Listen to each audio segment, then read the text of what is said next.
Nathalie, la dernière fois, vous nous avez promis de nous présenter les cas particuliers du théorème des valeurs intermédiaires. Exactement, Mathball. Commençons par le premier cas particulier.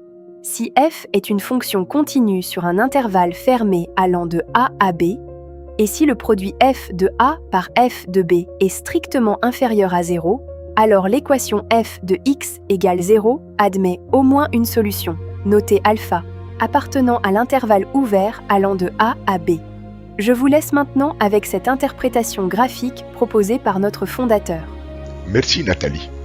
Le premier cas de TVI nous aide à déterminer les abscisses des points d'intersection de la courbe de f et l'axe des abscisses, c'est-à-dire la droite d'équation y égale à 0. Et regardez ce graphique.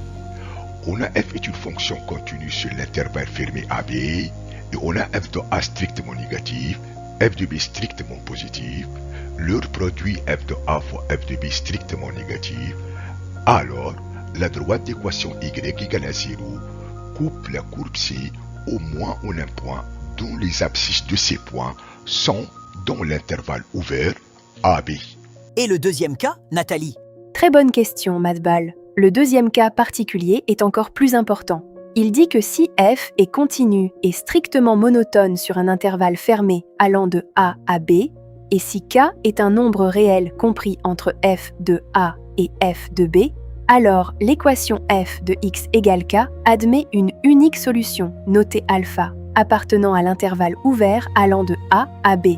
Une fois de plus, je vous laisse avec cette interprétation graphique proposée par notre fondateur. Merci encore une fois.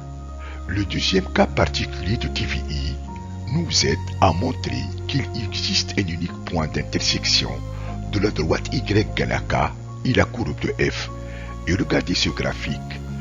On a f est une fonction continue sur l'intervalle AB, f strictement monotone sur l'intervalle AB, c'est-à-dire strictement croissante ou strictement décroissante, et k un réel compris entre f de a et f de b, alors la droite d'équation y égale à k coupe la courbe de f en un seul point A, d'abscisse xa appartenant à l'ouvert AB.